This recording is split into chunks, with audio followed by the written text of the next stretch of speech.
إن الحمد لله نحمده ونستعينه ونستغفره ونعوذ بالله من شرور أنفسنا ومن سيئات أعمالنا من يهده الله فلا مضل له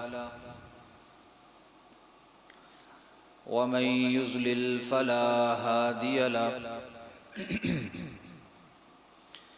ونشهد أن لا إله إلا الله وحده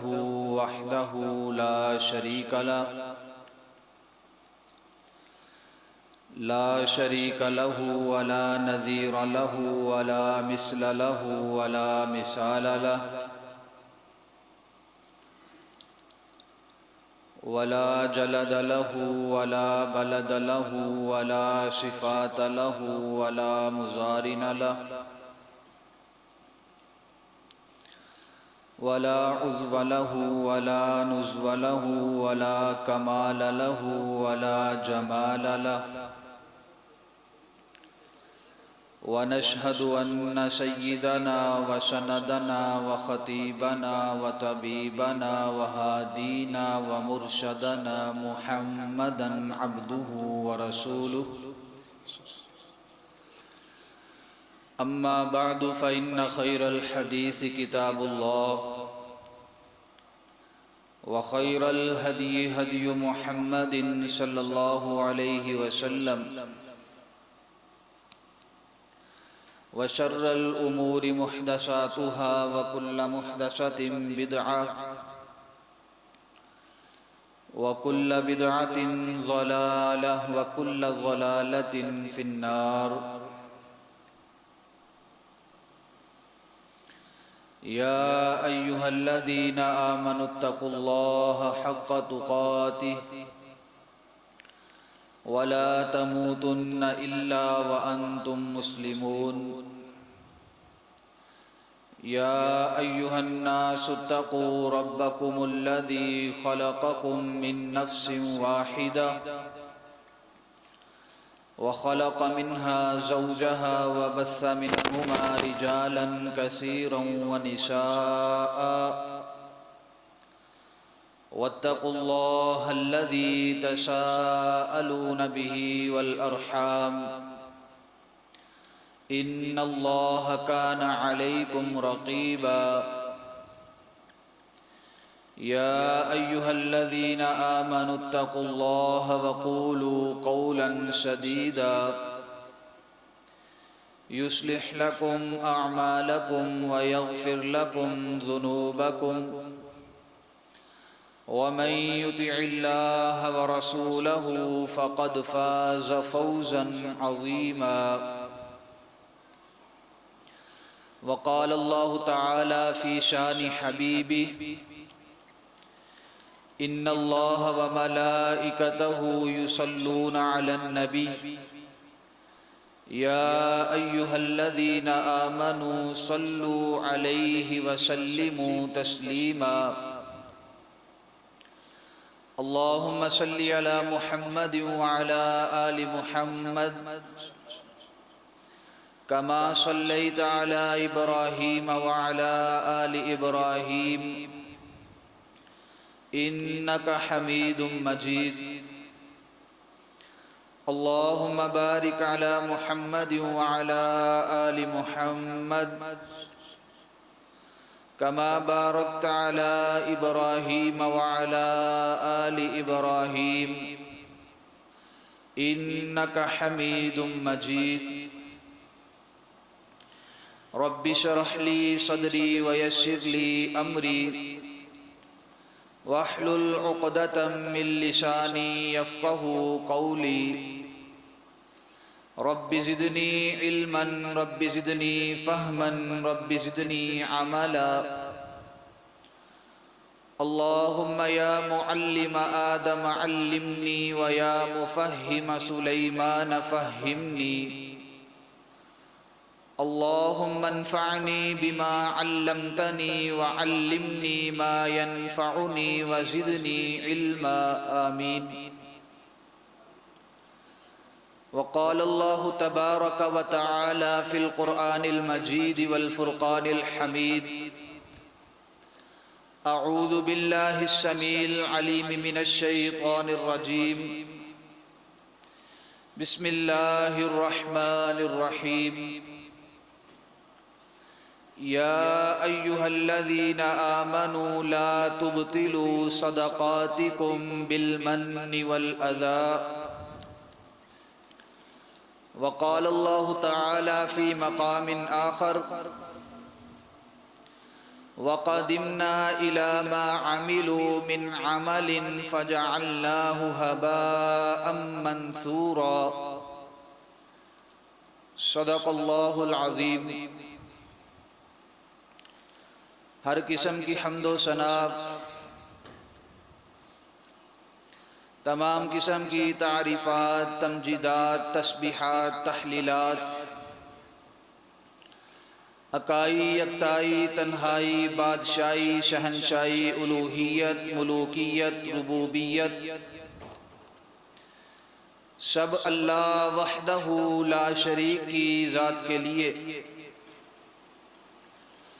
جو ساری کائنات کو بنانے والا، ساری کائنات کے نظام کو اکیلا ہی چلانے والا ہے، جو کائنات کے ذرے ذرے کا دستگیر، علی کل شیء قدیر، فعال لما یرید، ان ربی قریب مجیب وہو الغفور الودود ذو العرش المجید۔ اس کی تمام تر کائنات میں سے چاہے کوئی ادنا ہو، چاہے کوئی اعلیٰ، چاہے کوئی نبی ہو، ولی ہو، کتب ہو، ابدال ہو،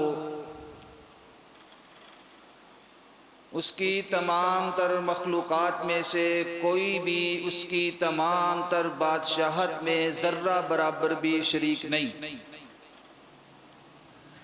اس اللہ وحدہ لا شریک کی مختصر حمد و ثنا کے بعد درود و سلام امام الانبیاء، امام المرسلین، رحمت للعالمین، امام القبلتین، جد الحسن والحسین،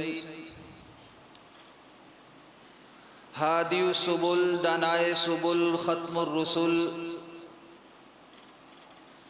امامنا فی الدنیا و امامنا فی الآخرہ و امامنا فی الجنہ، ساری کائنات کے سردار، میرے اور آپ کے دلوں کی بہار، جناب حضرت محمد الرسول اللہ صلی اللہ علیہ وآلہ وسلم کی ذات اقدس پر،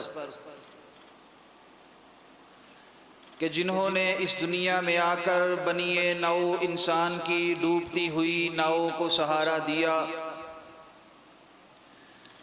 کہ جنہوں نے اس دنیا کائنات میں آ کر در در پہ جھکے ہوئے لوگوں کو ایک اللہ کے در پہ لا کے جھکایا، جن کے اس دنیا میں آنے سے شرک و بدعات کی بہت ساری رسومات ناپید ہوئیں، اس رسول ہاشمی پر ریت کے ذرات سے، بارش کے قطرات سے، سورج کی شعاؤں سے، چاند کی کرنوں سے، آسمان کے ستاروں سے، تمام جاندار چیزوں کے سانس سے بڑھ کر درود و سلام کے بعد اللہ کی رحمت، اللہ کی بخشش نازل ہو اصحاب رسول، اہل بیت، تابعین، تبع تابعین، ائمہ دین، محدثین، علماء اسلام، شہداء اسلام، طلباء اسلام، حضرت آدم علیہ السلام سے لے کر قیامت تک آنے والے ہر اس شخص کے لیے جسے اللہ عقیدہ توحید کی نعمت سے مالا مال فرمائے، رحمهم اللہ تبارک و تعالی اجمعین۔ احباب ذی وقار، پردے میں بیٹھ کے سننے والی میری اسلامی، ایمانی، روحانی ماؤں اور بہنوں،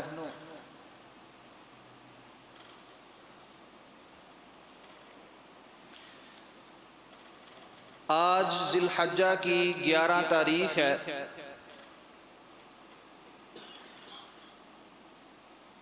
یہ جو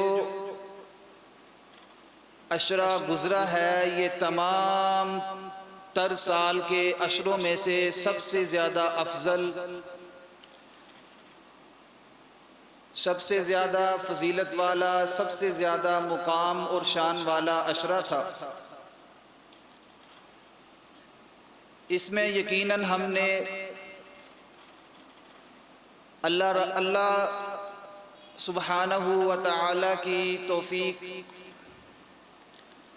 اور اللہ کی رحمت کے ساتھ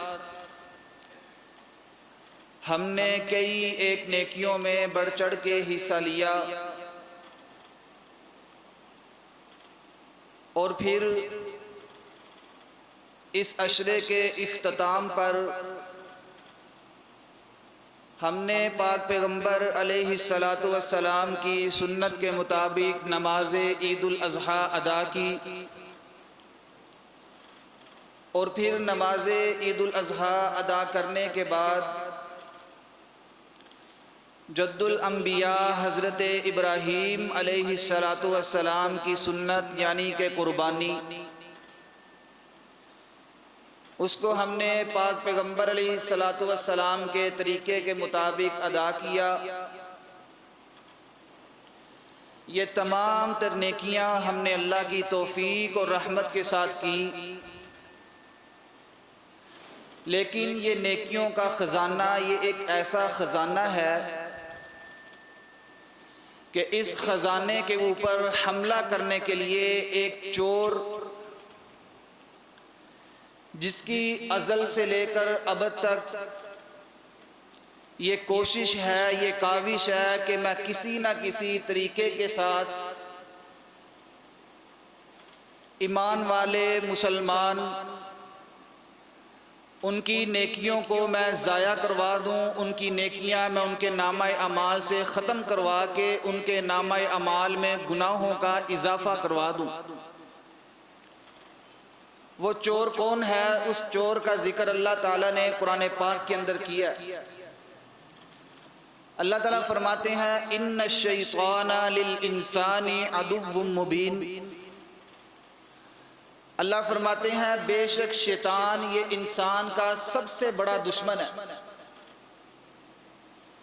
جس وقت اللہ تعالیٰ نے حضرت آدم علیہ السلام کو بنایا، بنانے کے بعد اللہ تعالیٰ نے تمام تر انسانیت کو حکم دیا، فرشتوں کو حکم دیا کہ تم آدم علیہ السلام کو سجدہ کرو۔ تمام تر فرشتوں نے، ملائکہ نے سجدہ کیا، لیکن ایک بدبخت ایسا تھا جس نے سجدہ کرنے سے انکار کر دیا۔ اس شیطان نے جس وقت انکار کیا تو اللہ تعالیٰ نے اس کو اپنے دربار سے نکال دیا۔ جس وقت یہ اللہ کے دربار سے نکلنے لگا، اس نے اللہ تعالیٰ کو مخاطب کر کے ایک بات کہی، جس بات کا ذکر اللہ تعالیٰ نے قرآن پاک کے 8ویں پارے کے اندر فرمایا۔ اس شیطان نے کہا ثم لآتینہم من بین ایدیہم ومن خلفہم وعن ایمانہم وعن شمائلہم ولا تجد اکثرہم شاکرین۔ یہ شیطان کہنے لگا اے اللہ مجھے تو قیامت تک مہلت دے۔ مہلت کس چیز کی؟ کہ میں تیرے نیک بندوں کے راستے میں بیٹھوں گا، ان کو آگے سے تنگ کروں گا، پیچھے سے آؤں گا، دائیں سے آؤں گا، بائیں سے آؤں گا۔ وَلَا تَجِدُ أَكْثَرَهُمْ شَاكِرِينَ، تو دیکھے گا کہ تیرے اکثر بندے تیرے شکر ادا کرنے سے محروم ہوں گے، تیرے اکثر بندے تیرا شکر ادا نہیں کریں گے، کھائیں گے نعمتیں تیری لیکن ذکر میرا کریں گے، بات میری مانیں گے، رزق تیرا کھائیں گے۔ لیکن اللہ تعالیٰ نے مسلمانوں کو، ایمان والوں کو اس شیطان کے ہتھ کنڈوں سے، اس شیطان کے تمام تر حملوں سے اللہ تعالیٰ نے مطلع فرمایا، اور اللہ تعالیٰ نے پاک پیغمبر علیہ السلام کی زبان پہ بے شمار احکامات کو جاری فرما کے اللہ تعالیٰ نے ہم تک ایک پیغام پہنچایا۔ اللہ تعالیٰ فرماتے ہیں کہ میں نے انسان کے سامنے دو راستے رکھے ہیں۔ اللہ تعالیٰ نے قرآن مجید کے اندر اس بات کا تذکرہ فرمایا، سورۃ الدہر 29واں پارہ۔ اللہ تعالیٰ فرماتے ہیں اِنَّا هَدَيْنَاهُ السَّبِيلَ إِمَّا شَاكِرًا وَإِمَّا كَفُورًا، کہ اے میرے بندو میں نے تمہیں دو راستے دیے ہیں، دو راستوں کی طرف تمہاری رہنمائی فرمائی ہے۔ ایک راستہ اما شاکرہ، کہ اللہ تعالیٰ کی دی ہوئی نعمتیں، اللہ تعالیٰ کی عطا کردہ نعمتوں پہ شکر ادا کر کے، میری بندگی کر کے تم اللہ کے شکر گزار بندے بن جاؤ۔ دوسرا راستہ کون سا؟ اللہ فرماتے ہیں وَإِمَّا كَفُورًا، یا تو تم نعمتیں میری کھا کے، ذکر شیطان کا کر کے تم اللہ کے نافرمان، اللہ تعالیٰ کے حکم کی پاسداری کو چھوڑ کر تم شیطان کے پیچھے لگ جاؤ۔ اب یہاں پر مسلمانوں کے دو گروہ بن گئے، ایک نیک اور ایک بد۔ آج کا جو خطبہ جمعۃ المبارکہ ہے یہ ہے نیک لوگوں کے لیے۔ نیک لوگوں کے لیے کیوں ہے؟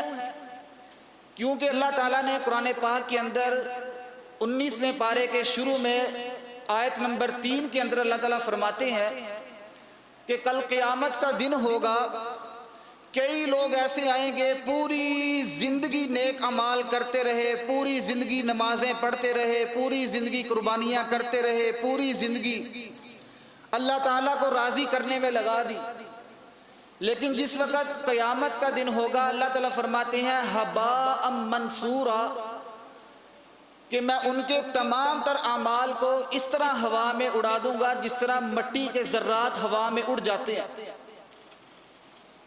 یہ نیک اعمال برباد ہوئے کیوں؟ نیک اعمال کی بربادی کی وجہ کیا بنی ہے؟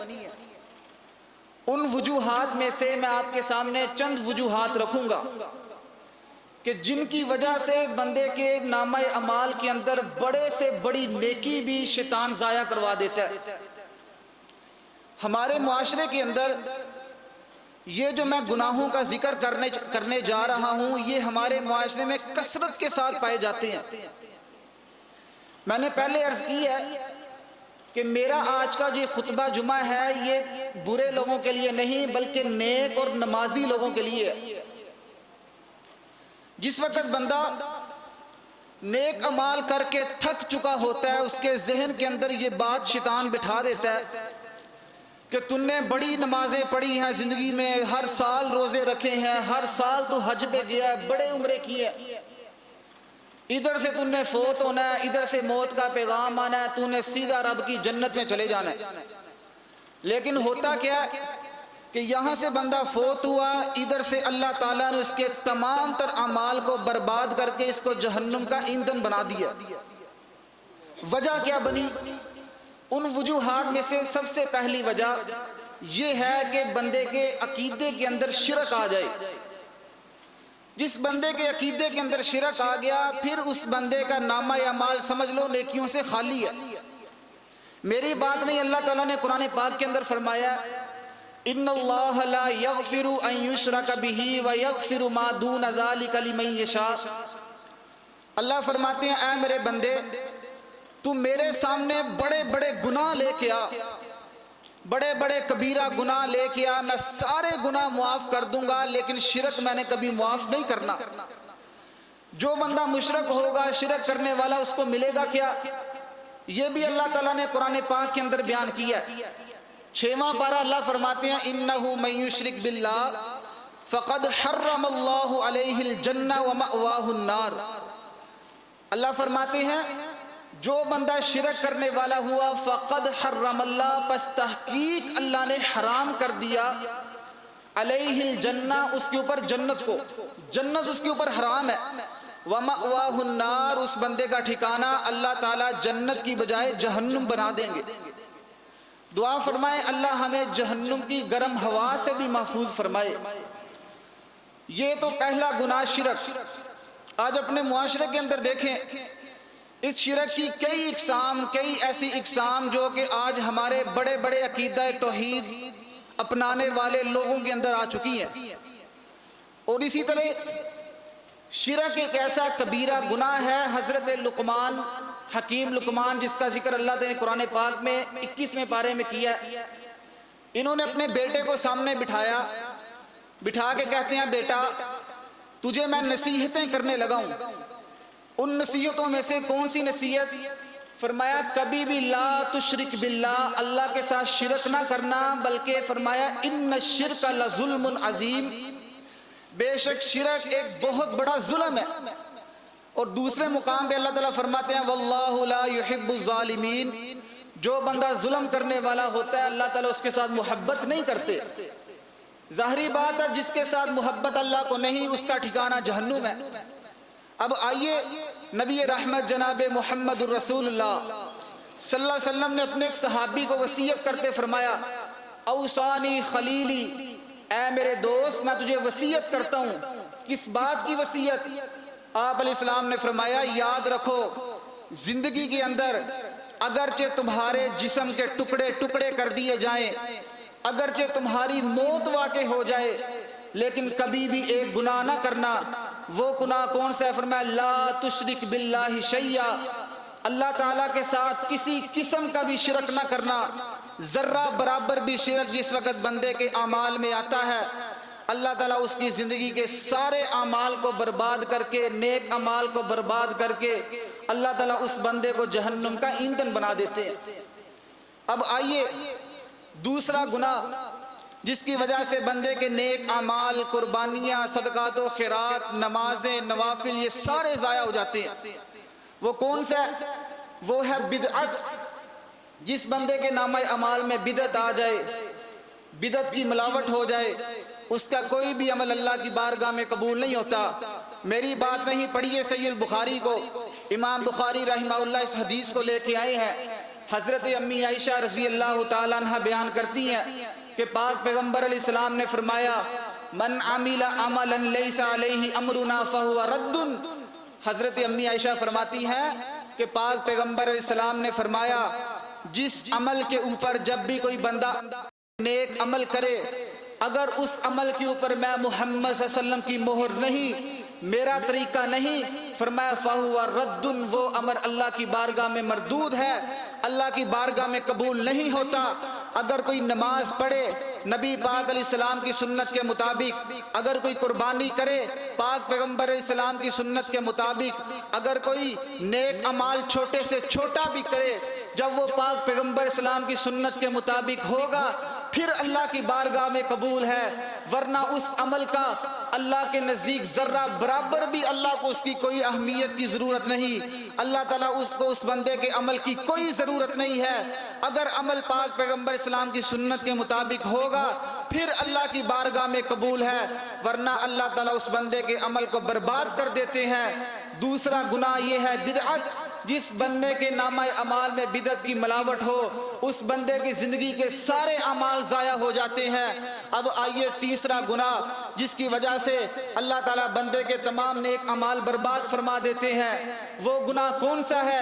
وہ ہے جس وقت اعمال کے اندر ریاکاری آ جائے، دکھلاوا آ جائے، مقصد اللہ کی رضا نہ ہو بلکہ مقصد یہ ہو کہ لوگ میرا عمل دیکھ کے کہیں میں نماز پڑھ رہا ہوں، لوگ یہ دیکھ کے کہیں کتنا بڑا نمازی ہے، لمبے سجدے کر رہا ہوں، لوگ کہیں پتہ نہیں کتنا بڑا یہ حاجی نمازی ہے، لوگ کہیں کہ یہ بڑا نیک بندہ ہے۔ جس وقت اعمال کے اندر ریاکاری آ جائے تو پھر اس بندے کے تمام تر اعمال ضائع ہو جاتے ہیں، نیک اعمال برباد ہو جاتے ہیں۔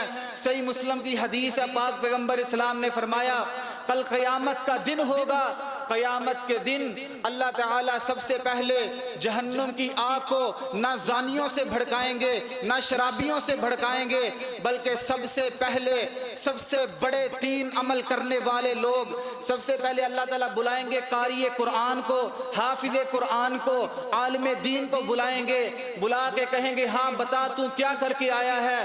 وہ کہے گا اللہ تو نے مجھے قرآن جیسی نعمت عطا فرمائی، تو نے مجھے پاک پیغمبر اسلام کی سنت جیسی نعمت عطا فرمائی، میں نے تیرے دین کو پڑھا، میں نے تیرے قرآن کو پڑھا، میں نے قرآن کو حفظ کیا، حفظ کر کے میں لوگوں کو قرآن سناتا تھا، لوگوں کو دین کی دعوت دیتا تھا، پوری زندگی میں لوگوں کو دین کی طرف بلاتا رہا۔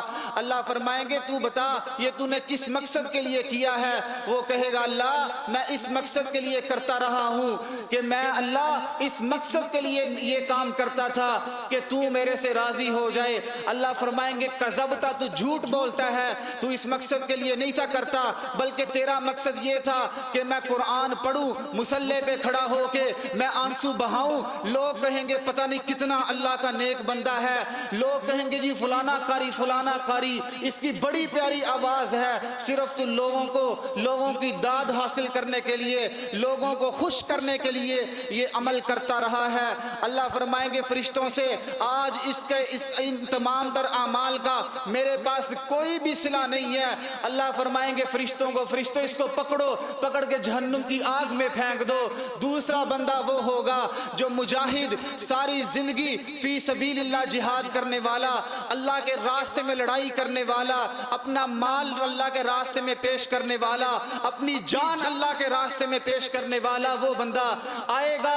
اللہ کہیں گے ہاں بتا تو کیا کر کے آیا ہے؟ کہے گا اللہ میں نے اپنے بیوی بچوں کو چھوڑا، اپنے ماں اور باپ کو چھوڑا، اپنے بہن بھائیوں کو چھوڑ کر اللہ میں میدان میں آ گیا، میں نے ساری زندگی تیرے دین کے دشمنوں کے خلاف لڑائی کر کر کے گزاری۔ اللہ فرمائیں گے بتا تم نے کس مقصد کے لیے لڑائی کی؟ کہے گا اللہ میرا مقصد یہ تھا کہ میں تجھے راضی کر لوں۔ اللہ فرمائیں گے کذبتا، جو جھوٹ بولتا ہے، تیرا مقصد یہ تھا کہ تو کہے کہ لوگ میری لڑائی دیکھ کے کہیں گے پتہ نہیں کتنا بہادر بندہ ہے، اس جیسا نڈر کوئی بھی نہیں ہے۔ لوگوں کا دکھلاوا تیرے عمل کے اندر آ گیا تو اس وجہ سے میں نے آج تیرے عمل کو قبول نہیں کیا۔ اللہ فرشتوں کو بلائیں گے، کہیں گے فرشتوں اس کو اٹھاؤ جہنم کے اندر پھینک دو۔ تیسرے بندے کو بلایا جائے گا، اللہ فرمائیں گے ہاں بتا تو کیا کر کے آیا ہے؟ کہے گا اللہ تو نے مجھے بڑا روپیہ پیسہ عطا کیا، اللہ تو نے مجھے مال و دولت عطا کی، میں نے ساری زندگی مال تیرے راستے میں خرچ کیا، مدارس کے اندر خرچ کیا، مساجد بنوائیں۔ اللہ کہیں گے بتا کس مقصد کے لیے مال خرچ کرتا تھا؟ کہے گا اللہ میرا مقصد یہ تھا کہ میں تجھے راضی کر لوں۔ اللہ کہیں گے کذبتا، تو جھوٹ بولتا ہے، تیرا مقصد میری رضا نہیں بلکہ لوگوں کو دکھلانا تھا۔ لوگ کہیں گے بڑا سخی ہے، بڑا مال اللہ کے راستے میں خرچ کرتا ہے، جس وقت مسجد بنانے کی بات آتی ہے سب سے زیادہ پیسہ یہ دیتا ہے، مدارس پہ خرچ کرنے کی بات آتی ہے سب سے زیادہ پیسہ یہ دیتا ہے، تو نے اس مقصد کے لیے پیسہ خرچ کیا۔ اللہ فرمائیں گے جا تو نے لوگوں کی داد حاصل کرنے کے لیے کیا تھا، لوگوں نے تجھے داد دے دی، لوگوں نے واہ واہ کر لی، آج تیرے اس عمل کا میرے پاس کوئی صلہ نہیں ہے۔ اللہ فرشتوں کو بلائیں گے، بلا کے کہیں گے اے فرشتوں اس کو اٹھاؤ اور جہنم کے اندر پھینک دو۔ یہ وہ 3 عمل کرنے والے، ظاہری طور پر یہ تینوں عمل بہت بڑے ہیں، قرآن کی تلاوت کرنے والا اس کی بڑی عظمت ہے، اسی طرح اللہ کے راستے میں جہاد کرنے والا اس کی بڑی عظمت اور شان ہے، اور تیسرے نمبر پہ اللہ کے راستے میں صدقہ کرنے والا، اللہ کے راستے میں مال خرچ کرنے والا، اس کی بڑی شان، اس کا بڑا مقام ہے۔ لیکن انہوں نے یہ عمل لوگوں کو دکھلانے کے لیے، ریاکاری کے لیے کیا۔ اللہ تعالیٰ نے ان کے تمام تر اعمال کو ضائع کر کے اللہ نے انہیں جہنم کا بالن بنا دیا۔ وجہ کیا تھی؟ جس وقت اعمال کے اندر ریاکاری آ جائے، تیسرا گناہ ریاکاری، جس بندے کے اعمال کے اندر ریاکاری آ جائے اللہ تعالیٰ اس کی زندگی کے تمام تر اعمال برباد کر دیتے ہیں۔ اب آئیے چوتھا گناہ، خاص طور پہ اس کے اوپر توجہ فرمانا۔ چوتھا گناہ یہ ہے جس بندے کے دل کے اندر حسد آ جائے، جس بندے کے دل کے اندر بغض آ جائے، یہ حسد ایک ایسا گناہ ہے کہ اس کی وجہ سے بندے کے ساری زندگی کے اعمال برباد ہو جاتے ہیں۔ جو حدیث بیان کی جاتی ہے کہ حسد نیکیوں کو اس طرح کھا جاتا ہے کہ یہ حسد نیکیوں کو اس طرح ضائع کر دیتا ہے جس طرح آگ خشک لکڑی کو کھا جاتی ہے۔ یہ روایت سندن کمزور ہے، اس کے مقابلے میں بالکل صحیح حدیث پاک پیغمبر اسلام نے فرمایا حسد بندے کو گنجا کر کے رکھ دیتا ہے۔ کس طرح گنجا کرتا ہے؟ صحابہ نے پوچھا اللہ کے پاک پیغمبر علیہ السلام اس کا مقصد کیا ہے؟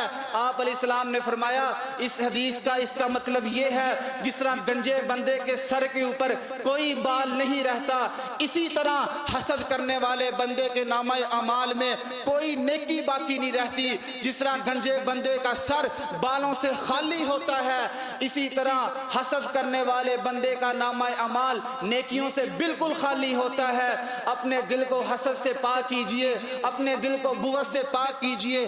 حسد ہے کیا؟ حسد کہتے کسے ہیں؟ پاک پیغمبر صلی والسلام نے صرف 2 یا 3 اعمال ایسے بتائے ہیں جن کے اندر حسد کرنا جائز ہے، ورنہ حسد بہت بڑا گناہ ہے۔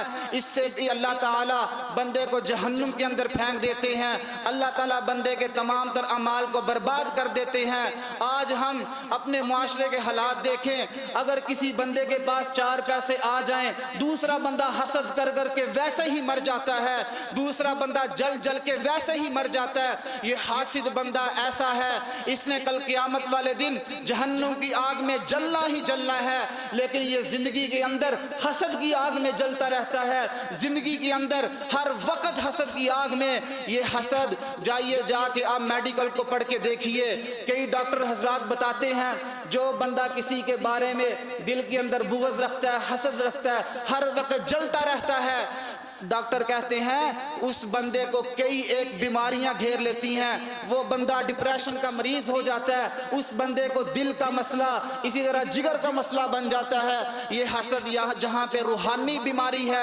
وہاں پہ یہ جسمانی بیماریوں کا بھی ذریعہ ہے۔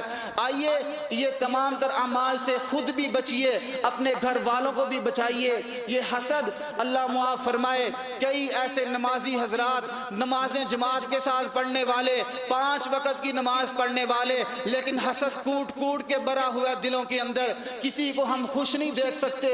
کوئی بندہ اگر کسی کو اللہ نے گاڑی دے دی، کسی کے پاس روپیہ پیسہ آ گیا، کسی کو اللہ نے مقام اور شان عطا کر دیا، تو لوگ حسد کر کر کے جل جل کے مر جاتے ہیں۔ خدا را یہ حسد ایک ایسی بیماری ہے، اس کی وجہ سے بندے کے تمام تر نیک اعمال ضائع اور برباد ہو جاتے ہیں۔ آئیے 5واں گناہ جس کی وجہ سے بندے کے تمام نیک اعمال ضائع ہو جاتے ہیں وہ ہے پاک پیغمبر صلی اللہ علیہ وسلم نے فرمایا جو بندہ عصر کی نماز جان بوجھ کے چھوڑ دیتا ہے، یہ عصر کی نماز چھوڑنا، عصر کی نماز میں غفلت کرنا، یہ اتنا بڑا گناہ ہے۔ پاک پیغمبر اسلام نے فرمایا اس نے عصر کی نماز چھوڑی، اللہ نے اس کے نامہ اعمال میں سے تمام تر نیکیوں کو ختم فرما دیا ہے، اس کے نامہ اعمال میں کوئی نیکی باقی نہیں رہتی۔ آئیے یہ کتنے آج جمعے کے اندر لوگ موجود ہیں، ابھی عصر کی نماز کا وقت ہوگا، وہی 1 صف 1.5 صف نمازیوں کی، اور میرے نوجوان بھائیوں تم نماز کی طرف کیوں نہیں آتے؟ نبی پاک علیہ السلام نے نماز عصر کے کئی ایک فوائد بتائے ہیں۔ آئیے اللہ تعالیٰ کا قرآن پڑھیے، 2 پارہ سورہ بقرہ، اللہ فرماتے ہیں حافظوا علی الصلوات والصلاۃ الوسطی وقوموا للہ قانتین۔ اللہ فرماتے ہیں حافظوا، حفاظت کرو، علی الصلوات نمازوں کی، والصلاۃ الوسطی خاص طور پہ درمیان والی نماز یعنی کہ عصر کی نماز۔ کئی ایک مفسرین نے اس کا ترجمہ یہ کیا ہے اس سے مراد عصر کی نماز ہے۔ نبی پاک علیہ السلام نے بھی اللہ تعالیٰ نے خاص طور پہ عصر کی نماز کا نام لے کر ہمیں یہ اس بات کی اطلاع دی ہے کہ اے میرے بندو تم نے عصر کی نماز کبھی نہیں چھوڑنی۔ جو بندہ عصر کی نماز چھوڑ دیتا ہے اس کے نامہ اعمال میں سے اللہ تعالیٰ تمام تر نیکیاں ختم فرما دیتے ہیں۔ اب آئیے چھواں گناہ کون سا ہے جو نبی پاک علیہ الصلوۃ والسلام کے سینے پہ نازل ہونے والے قرآن نے ہمیں بتایا ہے۔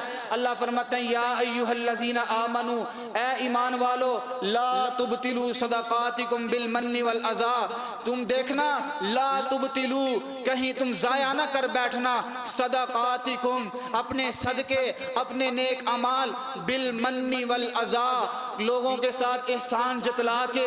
جو بندہ کسی کے ساتھ نیکی کر کے پھر اس کے بعد ایک وقت آتا ہے احسان جتلا دیتا ہے، مثال کے طور پہ میرے پاس کوئی بندہ آیا مقروض ہے، اس نے کہا جی قاری صاحب مجھے یہ 1 لاکھ یا 2 لاکھ دے دیں، ادھار دے دے، میں نے اس کو دے دیا، اللہ کی رضا کے لیے دے دیا، لیکن ایک وقت آتا ہے وہی بندہ میرے خلاف کی سازش کرتا ہے، میں کھڑا ہو کے کہتا ہوں جی فلاں وقت تیرے پاس پیسے نہیں تھے، میں نے تجھے 2 لاکھ دیا تھا، میں نے یہ احسان کر کے احسان کو جتلایا، اس کی وجہ سے اللہ تعالیٰ نے سارے نیک اعمال برباد کر دیے۔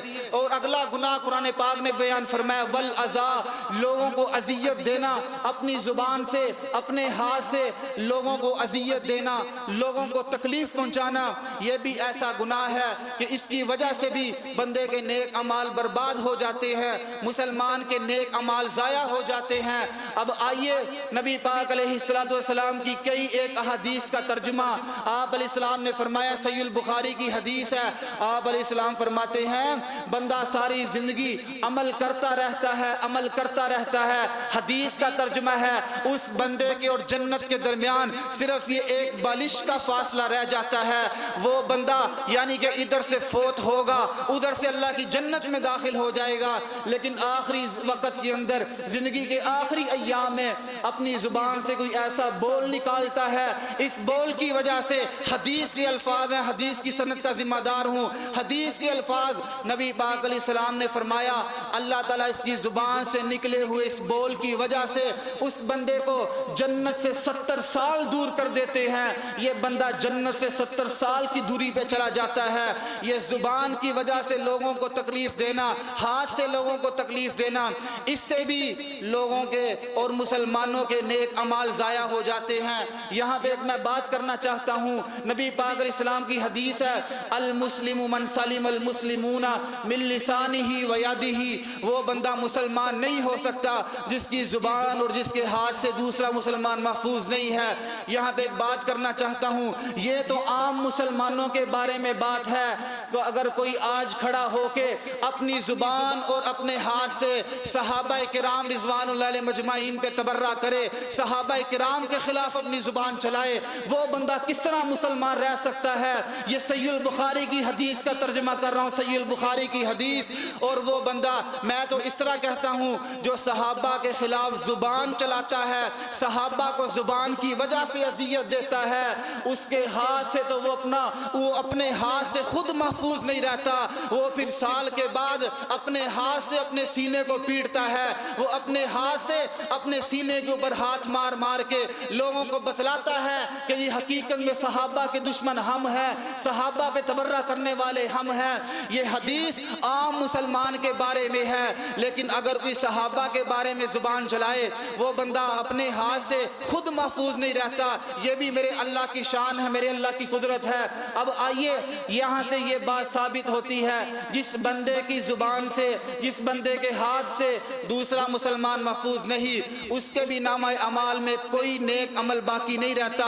اپنی زبان کی بھی حفاظت کرنی چاہیے، لیکن یہاں پہ اگر غصہ نہ کرے ایک بات کرنا چاہتا ہوں، ہماری زبان یہ کلہاڑی کی طرح چلتی ہے، ہماری زبان سے ہم ذرا کوئی بات ہو جائے، اپنی زبان سے اللہ معاف فرمائے کہ مسلمان نمازی لوگ ایسی ایسی گالیاں دیتے ہیں، ایسے ایسے جملے بولتے ہیں، الامان والحفیظ، اللہ اپنی حفاظت میں رکھے۔ کئی ایسے مسلمان اللہ کی قسم داڑھی ماشاءاللہ بڑی بڑی لمبی ہے، سر پہ نمازیں پڑھ پڑھ کے محراب بنا ہوا ہے، شلواریں ٹخنوں سے اوپر ہے، لیکن جس وقت مسجد سے باہر نکلتے ہیں اگر کوئی تھوڑی سی کسی سے کمی کوتاہی ہو جائے اپنی زبان سے ایسی ایسی غلیظ گالیاں دیتے ہیں، اپنی زبان ایسی ایسی گندی زبان استعمال کرتے ہیں کہ اگر کوئی بندہ سننے والا ہو، دیکھنے والا ہو، اس نے کہنا یہ ماشاءاللہ نمازیوں کا حال ہے تو غیر نمازی کیا کریں گے؟ اگر یہ ہمارے نمازیوں کا یہ حال ہو، گالیاں دینے والے ہوں، کیا آپ کو حدیث بھول گئی ہے؟ پاک پیغمبر اسلام نے فرمایا منافق بندے کی 3 نشانیاں ہیں، ان میں سے ایک نشانی یہ بھی ہے جس وقت وہ لڑائی کرتا ہے، سب سے پہلے لڑائی ہوتی ہے، لڑائی میں وہ گالی گلوچ دیتا ہے، اگلے کو گالیاں دینا شروع کر دیتا ہے۔ اگر یہاں پہ بندہ کسی کو گالی دے، اگر اسلامی حدود کا نفاذ ہو، جو بندہ کسی کو گالی دیتا ہے گالی کے بدلے میں اس کو 80 کوڑے لگائے جائیں گے۔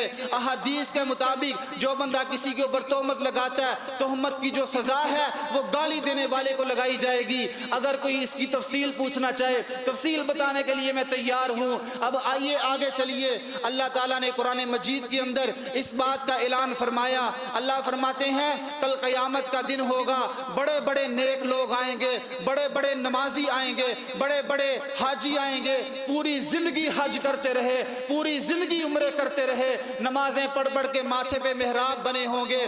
اللہ تعالیٰ ان کو جنت کا داخلہ عطا فرما دیں گے، جنت جانے لگیں گے۔ ادھر سے لوگ آئیں گے، آ کے کہیں گے اللہ ان کے ساتھ میں نے ابھی حساب کرنا ہے۔ اللہ واپس بلائیں گے، بلا کے کھڑا کر لیں گے، ہاں بتاؤ کیا لینا ہے؟ کہے گا اللہ یہ بڑا نمازی بنا ہے، یہ بڑا حاجی ہے، یہ بڑے نیک عمل کرنے والا ہے، لیکن زندگی میں اس نے مجھے فلاں موقع کے اوپر اپنی زبان سے گالی دی تھی، اللہ میں نے بدلہ لینا ہے۔ وہاں پہ اللہ فرمائیں گے فرشتوں کو، فرشتوں اس کے نامہ اعمال میں سے نیک عمل اٹھاؤ، اس کو دے دو، وہ چلا جائے گا، دوسرا آئے گا۔ اس طرح کرتے کرتے یہ نیک بندہ، نمازی، حج کرنے والا، قربانیاں کرنے والا، ایک وقت آئے گا اس کے اعمال میں سے ساری نیکیاں ختم ہو جائیں گی، ابھی حق لینے والے باقی ہوں گے۔ اللہ فرمائیں گے فرشتوں کو، فرشتوں یہ جو حق لینے والے آیا ہے اس کے گناہ اٹھا کے اس کے نامہ اعمال میں ڈال دو، اور جس وقت حق لینے والے ختم ہو جائیں گے یہ ظاہری طور پر نمازی، ظاہری طور پر حاجی، ظاہری طور پر داڑھی رکھی، ظاہری طور پر سنت کا پابند، عقیدہ توحید والا، اللہ فرمائیں گے فرشتوں کو، فرشتوں اس کو اٹھاؤ، اٹھا کے جہنم کے اندر پھینک دو۔ اس وجہ سے حقوق اللہ اور حقوق العباد کے اندر کمی کوتاہی کرنا یہ ایک ایسا عمل ہے کہ بندے کی زندگی کے سارے نیک اعمال ضائع ہو جاتے ہیں۔ بندے کے نیک اعمال ضائع ہونے کے ساتھ ساتھ بندہ کل قیامت والے دن جہنم کا بالن بن جاتا ہے۔ جہاں پہ نمازیں پڑھنی ہیں، جہاں پہ ہم نے نیک اعمال کرنے ہیں، وہاں پہ اپنے ان نیک اعمال کی حفاظت بھی کرنی چاہیے۔ ان اپنے نیک اعمال کی حفاظت کے ساتھ ساتھ ہمیں ایسے گناہوں سے بچنا بھی چاہیے۔ اللہ تعالیٰ نے قرآن پاک میں فرمایا وَأَقِمِ الصَّلَاةَ طَرَفَيِ النَّهَارِ وَزُلَفًا مِّنَ اللَّيْلِ إِنَّ الْحَسَنَاتِ يُذْهِبْنَ السَّيِّئَاتِ، بے شک نیکیاں گناہوں کو ختم کر دیتی ہیں۔ اسی طرح ہی اگر اس آیت کا مفہوم مخالف لیا جائے تو گناہ بھی نیکیوں کو ختم کر دیتے ہیں۔ یہ قرآن پاک کی بے شمار آیات اور اسی طرح نبی علیہ السلام کی بے شمار احادیث، اور بھی کئی ایک احادیث موجود ہے صحیح البخاری کے اندر، جامع ترمذی کے اندر، مسند احمد کے اندر، سلسلہ صحیحہ کے اندر اور دیگر کتب احادیث کے اندر احادیث موجود ہیں۔ ان کا خلاصہ کلام یہی ہے، سب سے پہلا گناہ جس بندے کے نامہ اعمال میں شرک آ جائے اس کے تمام تر نیک اعمال برباد ہو جاتے ہیں۔ دوسرا گناہ بدعت، جو بندہ بدعتی ہوتا ہے، نبی پاک علیہ السلام کے دین میں نئے نئے کام ایجاد کرنے والا، اللہ تعالیٰ اس کے بھی نیک اعمال ضائع کر دیتے ہیں۔ تیسرا گناہ ریاکاری، لوگوں کو دکھلانے کے لیے نیک عمل کرنا۔ نبی پاک علیہ السلام کی ایک حدیث یاد ہے جامع ترمذی کی، آپ علیہ السلام نے فرمایا اے میرے صحابہ مجھے اپنی امت کے اندر صرف ایک چیز کا ڈر ہے، وہ کیا ہے؟ شرک اصغر کا، یعنی کہ چھوٹے شرک کا ڈر ہے۔ صحابہ نے پوچھا اللہ کے رسول علیہ السلام وہ کیا چیز ہے؟ آپ علیہ السلام نے فرمایا شرک اصغر، چھوٹا شرک یہ ہے کہ بندہ نیک عمل کرے لیکن اللہ کی رضا مقصود نہ ہو، لوگوں کو دکھلانے کے لیے، ریاکاری کے لیے نیک عمل کرتا ہے۔ اور کل قیامت والے دن ایسا بندہ آئے گا، اللہ فرمائیں گے آج میرے پاس کوئی صلہ نہیں ہے، جن کو دکھانے کے لیے تو عمل کرتا تھا ان کے پاس جا کے اپنے نیک عمل کا صلہ لے، اپنے نیک عمل کی جزا لے۔ آئیے تیسرا گناہ ریاکاری، جس کی وجہ سے بندے کے نیک اعمال ضائع ہو جاتے ہیں۔ چوتھا گناہ کہ بندہ اگر کسی کے ساتھ احسان جتلائے، اس کی وجہ سے نیک اعمال ضائع ہو جاتے ہیں۔ پانچواں گناہ حسد، اپنے دل کو حسد سے پاک کرے، اپنے دل کو بغض سے پاک کرے، اپنے دل کو تمام تر منافقت سے پاک کرے۔ نبی پاک علیہ السلام نے دعا بتائی، آپ علیہ السلام فرماتے ہیں جو بندہ اپنے دل کو نفاق سے پاک کرنا چاہے اسے چاہیے یہ دعا پڑھے، اللہم طہر قلبی من النفاق واعمالنا من الریا۔ اللہ میرے دل کو منافقت سے پاک کر دے، میرے تمام تر نیک اعمال کو ریاکاری سے پاک کر دے۔ یہ دعا کثرت کے ساتھ پڑھنی چاہیے۔ اسی طرح حسد کے ساتھ ساتھ کسی کو اپنے ہاتھ سے یا اپنی زبان سے اذیت دینا، یہ بھی ایک ایسا گناہ ہے، اس کی وجہ سے بندے کی زندگی کے نیک اعمال ضائع ہو جاتے ہیں۔ یہ مختصر وقت کے اندر میں نے آپ احباب کے سامنے کئی ایک ایسے گناہ رکھے ہیں جن کی وجہ سے بندے کے نامہ اعمال میں سے نیک اعمال، نمازیں، حج، روزے، قربانیاں اور اسی طرح زکوٰۃ و صدقات، نوافل، تمام تر اعمال ضائع برباد ہو جاتے ہیں۔